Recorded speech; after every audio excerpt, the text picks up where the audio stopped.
Hello प्रिय साथियों, कैसे हो आप सभी।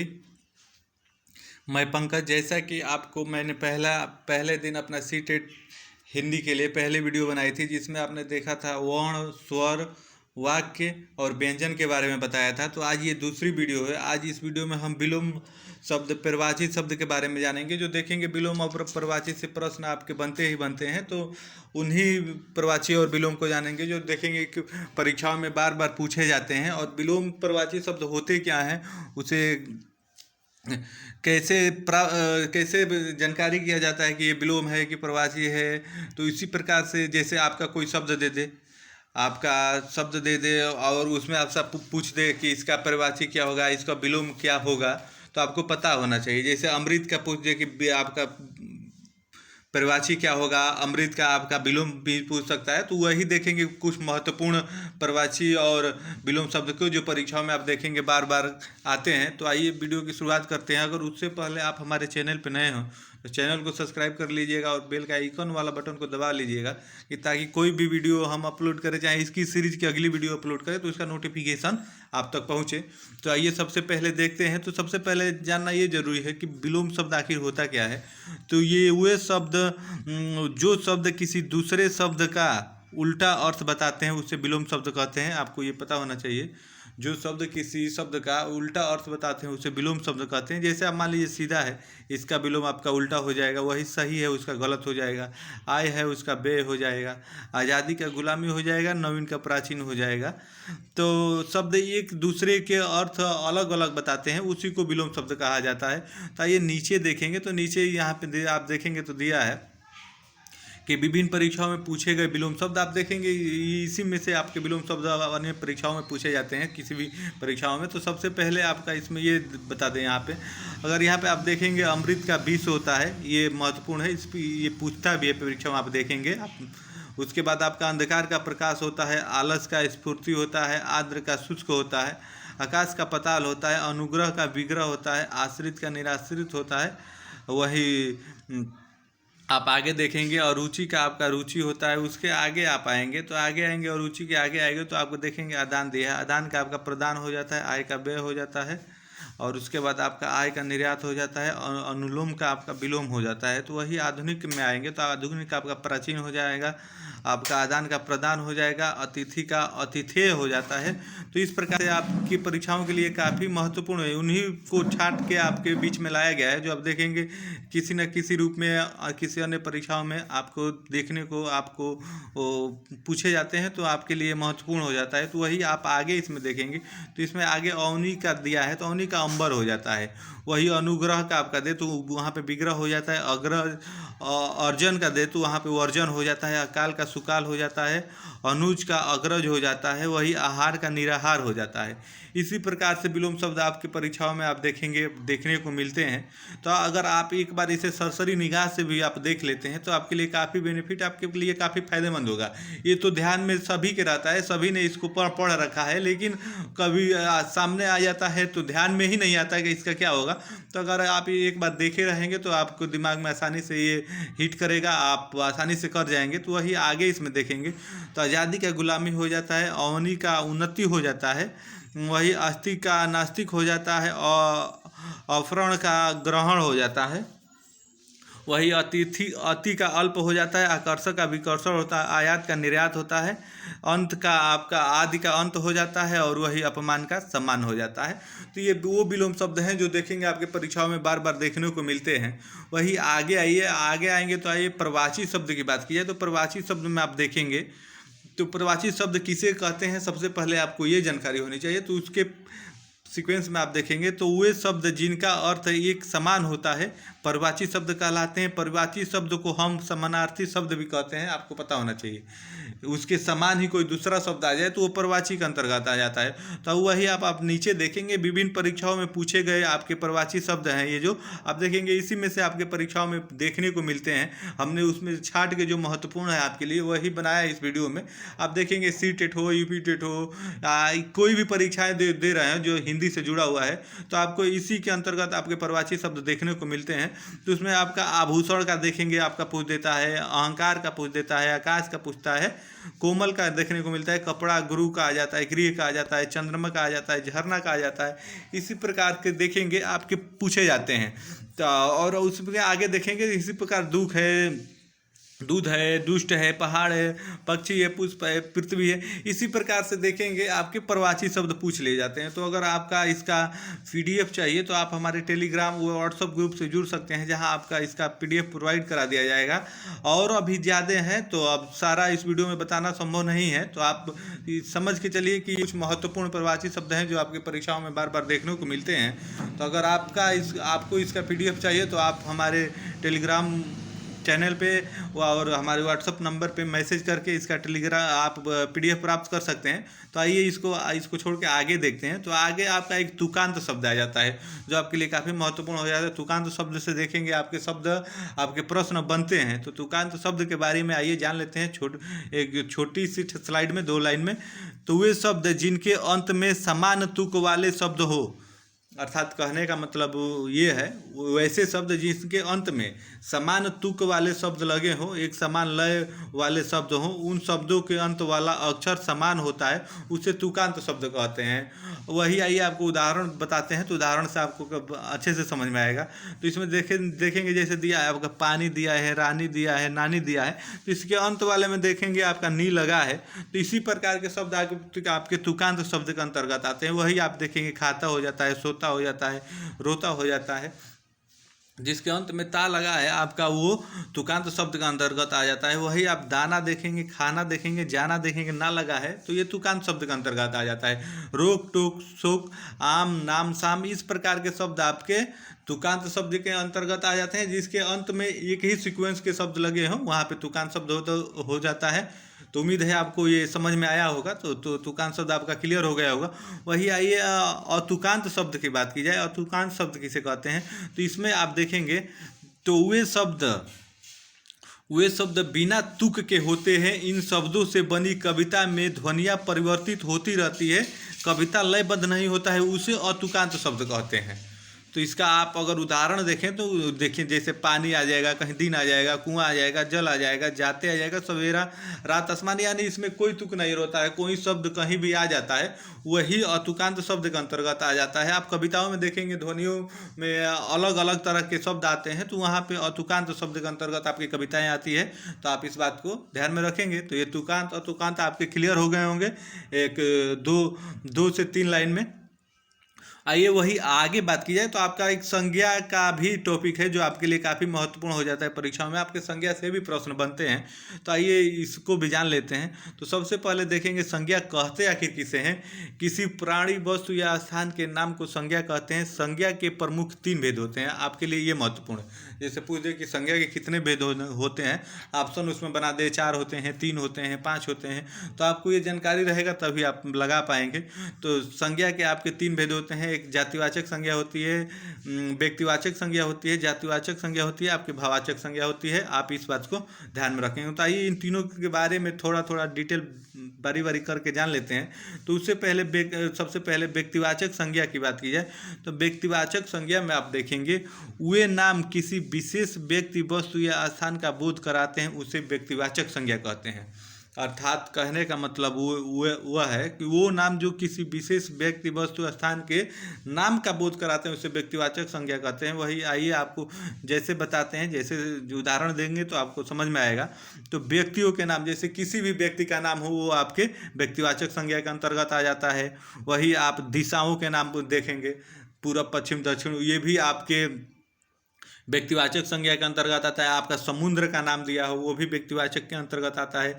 दिनों के नाम व्यक्तिवाचक के अंतर्गत आता है। महीनों का नाम भी इसी के अंतर्गत आता है। त्यौहार के नाम, नगर, चौक, सड़कें नाम, देश के नाम, नदियों के नाम, ये सब आपके आप देखेंगे ये व्यक्तिवाचक के अंतर्गत आ जाते हैं। तो उम्मीद है आपको ये भी टॉपिक कन्फर्म हुआ होगा। आइए वही आगे देखते हैं आपका जातिवाचक संज्ञा। तो जातिवाचक संज्ञा में आप देखेंगे इसमें दिया है वे नाम किसी एक विशेष व्यक्ति, स्थान या वस्तु का न होकर पूरी जाति या समूह का बोध कराए, उसे हम जातिवाचक संज्ञा कहते हैं। अर्थात इसमें कहने का मतलब ये है कि किसी पर्टिकुलर पर्सन का नहीं, किसी एक इंसान का नहीं, उस पूरे जाति का, पूरे कौम का बोध कराए, उसे ही हम जातिवाचक संज्ञा कहते हैं। अगर इसका आप उदाहरण में देखेंगे तो उदाहरण से आपको ज़्यादा अच्छे से समझ में आएगा। वही व्यक्ति में पूछे तो महिला, पुरुष, बच्चा, आपका पुत्र, किशोरी, इस प्रकार के अगर दे दे तो ये जातिवाचक अंतर्गत है। जैसे मनुष्य महिला बोल दे तो महिला सारी महिलाओं के जाति का हो गया ना, तो इसलिए ये आपका जातिवाचक। वैसे ही पुरुष है, पुरुष पूरे जाति का हो गया, तो इस प्रकार से ये आपके जातिवाचक के अंतर्गत आ जाता है। वही वस्तु में दे दे, जैसे मेज, तो मेज तो कई वेराइटी का होता है, कई तरह का होता है, तो मेज के सारे वेराइटी आपके उसमें आ जाएंगे। तो ये इससे आपके जातिवाचक जो है पूरी जाति का बोध करा रहे हैं। कुर्सी पूरी कुर्सी जाति का बोध करा रहा है। आपका पुस्तक है पूरी पुस्तक का बोध करा रहा है। इसी तरह बर्तन, गहने, ये सभी जातिवाचक के अंदर आ जाते हैं। वही आगे स्थान का बोध करें तो स्थान में आप देखेंगे मैदान, जैसे मैदान एक ही नहीं होते, मैदान कई होते हैं, इसलिए आपके वो जातिवाचक के अंतर्गत आ जाता है। छत, रेगिस्तान, जंगल, शहर, गांव, इस प्रकार के शब्द आपके देखेंगे जातिवाचक के अंतर्गत आ जाते हैं। वही पशु पक्षियों में देखेंगे तो कौवा, कुत्ता, मोर पूरे ये जाति का करा रहा है, कोई नाम पर्टिकुलर नहीं। कौवा का ये नाम अगर रख दिया जाए तो वहाँ पे व्यक्तिवाचक हो जाएगा। अगर पूरी कौवा कौम का आपका यहाँ पे बोध करा रहा है तो वहाँ पे आप देखेंगे यहाँ पे आपका जातिवाचक हो जाएगा।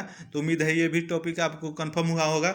आइए आगे देखते हैं। वही भावाचक की बात की जाए, भावाचक संज्ञा किसे कहते हैं, तो इसमें आप देखेंगे वे शब्द किसी भाव, गुण, दशा, अवस्था आदि के नामों का बोध कराए, उसे हम भावाचक संज्ञा कहते हैं। अर्थात इसमें भाव का, गुण का, दशा का, अवस्था का बोध कराए, उसे हम भावाचक संज्ञा कहते हैं। तो इसमें सबसे पहले देखेंगे प्रेम, आपका ये भाव है। क्रोध भी आपका भाव है। दया भी भाव है।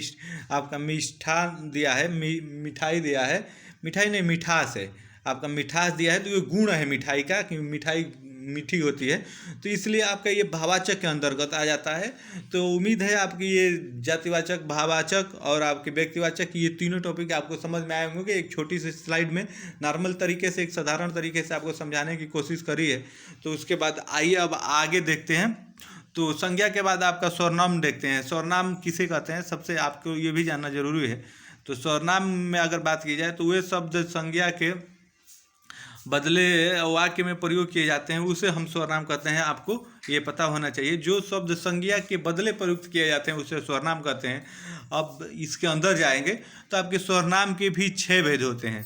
आपको ये पता होना चाहिए कि स्वरनाम के भी 6 भेद होते हैं। इसमें अगर आप बात की जाए तो आप देखेंगे सबसे पहले तो आपका इसमें होता है पुरुषवाचक स्वरनाम होता है, वही आपका निजवाचक स्वरनाम होता है, आपका निश्चयवाचक स्वरनाम होता है, अनिश्चयवाचक स्वरनाम होता है, प्रश्नवाचक होता है और वही आपका संबंधवाचक होता है। तो इसमें आपकी बात की जाए, इसमें कोई उतना डिटेल अंदर जाने की जरूरत नहीं है, लेकिन वही अगर आपका पुरुषवाचक स्वरनाम की इसमें बात की जाए कि पुरुषवाचक आपका स्वरनाम किसे कहते हैं, तो पुरुषवाचक स्वरनाम स्त्री या पुरुष के नाम के बदले आते हैं। अर्थात समझिएगा सीधी सी बात, पुरुषवाचक स्वरनाम स्त्री या पुरुष के नाम के बदले आते हैं। इसे बोलने वाले, सुनने वाले और जिसके विषय में बात होती हो उसके लिए प्रयोग में लाए जाने वाले स्वरनाम पुरुषवाचक स्वरनाम के अंतर्गत आते हैं। तो वही अगर आपका इसमें जैसे में बताया जाए, जैसे उदाहरण के तौर पे आपको समझाया जाए, तो जैसे मैं आ गया, हम आ गया, तुम आ गया, आप आ गया, वह आ गया, वो आ गया, ये आपके पुरुषवाचक स्वरनाम के अंतर्गत आ जाते हैं। अगर इसमें भी अंदर अगर जाएंगे, पुरुषवाचक स्वरनाम के भी 3 भेद होते हैं, जिसमें आपको पता होगा कि उत्तम पुरुष आ जाता है, मध्यम पुरुष आ जाता है, अन्य पुरुष आ जाता है। तो ये आपके पुरुषवाचक स्वरनाम के अंदर आते हैं। तो उतना डिटेल में नहीं पूछता है, तो बस आप इतना ही जान के चलिए। वही अगर आप आगे देखेंगे इसमें, अगर इसमें अब निजवाचक आपका जो ये स्वरनाम दिया है, निजवाचक स्वरनाम, अगर इसकी बात की जाए कि निजवाचक स्वरनाम किसे कहते हैं, तो इसमें थोड़ा सा आप जान लीजिए। वे स्वरनाम कर्ता के साथ अपनापन यानी कर्ता के साथ अपनापन दर्शाने के लिए किए जाते हैं, उसे निजवाचक। आपको ऐसे ही समझ आना, निज मतलब अपना, निजी, तो अपनापन दर्शाने के लिए प्रयोग किया जाता है, उसे ही आपका निजवाचक स्वरनाम किया जाता है। इसमें आप देखेंगे, जैसे में अगर आपको बताया जाए तो जैसे स्वयं किसी शब्द में प्रयोग किया जाए तो वो आप समझ लीजिए एक निजवाचक स्वरनाम है। वही खुद खुद वाक्य में प्रयोग किया जाए तो वो भी आप समझ लीजिए कि ये भी निजवाचक सर्वनाम के अंतर्गत आएगा। वही अपने आ जाएगा, आप आ जाएगा, ये सब निजवाचक सर्वनाम के अंतर्गत आ जाएंगे। तो इस प्रकार से ये निजवाचक सर्वनाम, उम्मीद है आपको ये भी कन्फर्म हुआ होगा। वही अगर आपका निश्चयवाचक सर्वनाम की बात की जाए कि निश्चयवाचक सर्वनाम किसे कहते हैं, तो इसमें अगर आपकी बात की जाए तो इसमें आप देखेंगे सर्वनाम शब्दों के किसी निश्चित वस्तु अथवा व्यक्ति का बोध कराए। जिस सर्वनाम में किसी निश्चित वस्तु या व्यक्ति का बोध कराए उसे ही निश्चयवाचक सर्वनाम कहते हैं। जैसा कि नाम से ही कन्फर्म होता है कि निश्चयवाचक, यानी इसमें निश्चित रहेगा। तो निश्चयवाचक सर्वनाम वही है जो वस्तु व्यक्ति का बोध कराए, जो निश्चय है उसे ही निश्चयवाचक सर्वनाम कहते हैं। जिसमें अगर इसमें आप बात किया जाए यह, जैसे यह मेरा है तो ये एकदम निश्चय है कि यह मेरा है। वह तुम्हारा है तो वे भी निश्चय है, वे तुम दोनों हो। तो इस प्रकार से अगर आपके शब्द प्रयोग किए जाए तो वहाँ पे आप देखेंगे निश्चयवाचक सर्वनाम होते हैं। वही अगर आप आगे बात की जाए आपके अनिश्चयवाचक सर्वनाम की, इसमें आपको बताएं थोड़ा सा अनिश्चयवाचक सर्वनाम के बारे में। तो जिस सर्वनाम में शब्द किसी निश्चित व्यक्ति, वस्तु या घटना का बोध न हो, जिस सर्वनाम में किसी निश्चित घटना वस्तु का बोध न हो, वहाँ पे अनिश्चयवाचक सर्वनाम कहते हैं। जैसे नाम से ही कंफर्म होता है कि अनिश्चयवाचक किसे कहेंगे। तो अगर वही आप इसमें बात की जाए उदाहरण के तौर पे, जो जैसे कोई कुछ, किसी, आदि, इस प्रकार के शब्द आपके अनिश्चयवाचक सर्वनाम के अंतर्गत आ जाते हैं। अगर यही आपका इसमें प्रयोग करेंगे वाक्य में, तो जैसे मान लीजिए दरवाजे पर कोई खड़ा है, कोई निश्चित नहीं है कि कौन कौन खड़ा है, कौन आया है, कौन खड़ा है, तो इसलिए आपका ये न निश्चयवाचक सर्वनाम होता है। वही आगे एक और उदाहरण देखेंगे, तो किसी ने उसको थप्पड़ मारा, तो क्या पता किसने उसको थप्पड़ मारा। तो इस प्रकार के शब्द आप देखेंगे अनिश्चयवाचक सर्वनाम के अंतर्गत आ जाएंगे। वही आगे आपके अब प्रश्नवाचक सर्वनाम की बात की जाएगी। प्रश्नवाचक सर्वनाम किसे कहते हैं, तो इसमें आप देखेंगे जिस सर्वनाम में शब्दों के किसी प्राणी, व्यक्ति, वस्तु आदि के विषय में प्रश्न किया जाता है उसे हम प्रश्नवाचक सर्वनाम कहते हैं। प्रश्नवाचक यानी नाम से ही कंफर्म हो जाता है कि प्रश्न की इसमें बात कर रहा है, तो वहीं में प्रश्नवाचक सर्वनाम हो जाता है। अगर इसके उदाहरण की बात की जाए तो तुम्हारा क्या नाम है, आप देखेंगे जैसे पूछ लिया जाता है कि तुम्हारा क्या नाम है, उसे कौन बुला रहा है, फोन पर कौन बोल रहा है, तुम क्या खा रहे हो, इस प्रकार के सेंटेंस आप देखेंगे प्रश्नवाचक सर्वनाम के अंतर्गत आ जाते हैं। और वही अगर आपका संबंधवाचक सर्वनाम की बात की जाए कि संबंधवाचक सर्वनाम किसे कहते हैं, तो इसमें आप देखेंगे दो शब्द में परस्पर संबंध का बोध कराने वाले शब्द ही आपके संबंधवाचक सर्वनाम कहलाते हैं। जैसे नाम से ही कंफर्म होता है कि संबंधवाचक सर्वनाम किसे कहते हैं। तो जहाँ दो शब्दों में परस्पर संबंध का बोध हो वहाँ पे संबंधवाचक सर्वनाम कहते हैं। जैसे जैसा, वैसा, जिसने, उसने, जो, सो, ये शब्द हैं, ये आपके संबंधवाचक के अंतर्गत आ जाते हैं। अगर इसका प्रयोग करके आप देखेंगे तो जैसा बोओगे वैसा काटोगे, ये आपके संबंधवाचक सर्वनामों के अंतर्गत आ जाते हैं। जो मेहनत करता है वह फल उसका वो सफल होता है। इस प्रकार के शब्द आप देखेंगे ये आ जाते हैं संबंधवाचक सर्वनाम के अंतर्गत। उम्मीद है आपको ये टॉपिक पसंद आया होगा, आपको समझ में आया होगा। तो आइए अब आगे देखते हैं। अगर क्रिया की बात की जाए, उसके बाद क्रिया आता है, तो क्रिया की बात की जाए तो जिस शब्दों से किसी कार्य के करने या होने का बोध हो उसे हम क्रिया कहते हैं। अर्थात सीधी सी बात है, जिस कार्य में करना या होना पाया जाए उसे ही क्रिया कहते हैं। तो आपकी क्रिया का अगर भेद पूछ दे कि क्रिया कितने भेद होते हैं, तो आपको ये पता होना चाहिए। कर्म के आधार पर क्रिया के कितने भेद होते हैं, तो आपके दो भेद होते हैं, सकर्मक क्रिया और अकर्मक क्रिया। तो बस आप इतना ही जान के चलिए, इसमें जो सकारात्मक कार्य के लिए प्रयोग किया जाता है वो सकर्मक क्रिया होता है, अकर्मक जो नकारात्मक कार्य के लिए प्रयोग किया जाता है वही अकर्मक क्रिया के अंतर्गत आ जाता है। तो आप इतना ही जान के चलिएगा। तो अगर सकर्मक क्रिया का आपका उदाहरण के तौर पर मैं बताऊँ तो माँ खाना बनाती है, विकास क्रिकेट खेलता है, तो ये सकर्मक क्रिया के पहचान आ जाती है। अगर इसकी पहचान की बात की जाए, जैसे आपको सकर्मक क्रिया पहचानना है कि कैसे पहचाना जाएगा, तो क्रिया के साथ क्या, किसे, किसको शब्द लगाकर शब्द करने पर यदि उत्तर प्राप्त हो जाए तो उसे सकर्मक क्रिया कहा जाता है। जैसे पुलिस ने चोर को पीटा, तो इसमें किसने किसको पीटा, इसमें अगर प्रश्न बन रहा है ना, तो उसमें आप देखेंगे उत्तर चोर को, तो चोर आपका कर्म है, तो इसलिए ये सकर्मक क्रिया के अंतर्गत आ जाएगा। तो इसी प्रकार ये आपके आ जाएंगे। वही सकर्मक क्रिया के अंदर आप जाके बात करेंगे तो इसमें आप देखेंगे तो इसके भी आपके दो भेद होते हैं। एक कर्मक क्रिया और द्विकर्मक क्रिया, तो उतना अंदर जाने की जरूरत नहीं है, उतना डिटेल में नहीं पूछता है। वही आइए अकर्मक क्रिया की बात की जाए तो अकर्मक क्रिया में अभी आपको बताया, जिस क्रिया में के साथ कर्म नहीं होता है, जिस क्रिया के साथ कर्म नहीं होता है तथा क्रिया का प्रभाव सिर्फ कर्ता पर पड़ता है, उसे ही हम अकर्मक क्रिया कहते हैं। आप इतना समझ लीजिए। सीधा उदाहरण इसका देखिए, क्या सो गया, बच्चा सो गया, तो इसमें क्या सो गया, इसमें कुछ पता नहीं चल पा रहा है, तो बच्चा यहाँ पे करता है। तो इस प्रकार के आप देखेंगे अकर्मक क्रिया के अंतर्गत आ जाते हैं। तो वही अब आगे बात की जाए, विशेषण की बात की जाए, विशेषण का भी टॉपिक आपके लिए महत्वपूर्ण हो जाता है। तो वही अब आप विशेषण की बात की जाए तो इसमें आपका दिया है, संज्ञा या सर्वनाम की विशेषता बताने वाले शब्द को विशेषण कहा जाता है। आप इतना ध्यान में रखेंगे, संज्ञा और सर्वनाम की जो विशेषता बताएंगे उसे ही हम विशेषण कहते हैं। जैसे बड़ा हो गया, काला हो गया, लंबा हो गया, दयालु हो गया, ये सभी विशेषण के अंतर्गत आते हैं। और विशेषण का आपका प्रकार पूछे कि विशेषण कितने प्रकार के होते हैं, तो वही आप देखेंगे विशेषण, यहाँ के विशेषण के प्रकार होते हैं। गुणवाचक विशेषण होता है, परिणामवाचक विशेषण होता है, संख्यावाचक विशेषण होता है, सर्वनामिक विशेषण होता है, व्यक्तिवाचक विशेषण होता है।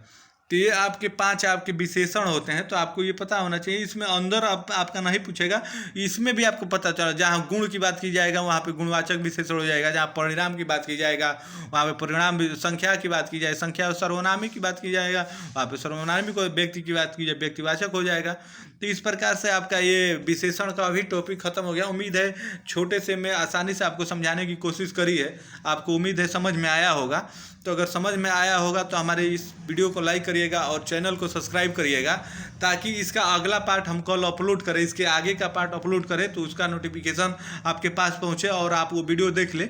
सीटेट का हमने ये हिंदी का सिलेबस के हिसाब से शुरू से थ्योरी को कराने की कोशिश करी है। तो अगर आपको ये पसंद आता होगा तो आप हमारे वीडियो को लाइक करिएगा। इसका नेक्स्ट पार्ट आपको कल अपलोड करेंगे। तो तब तक के लिए आप सभी को धन्यवाद। जय हिंद।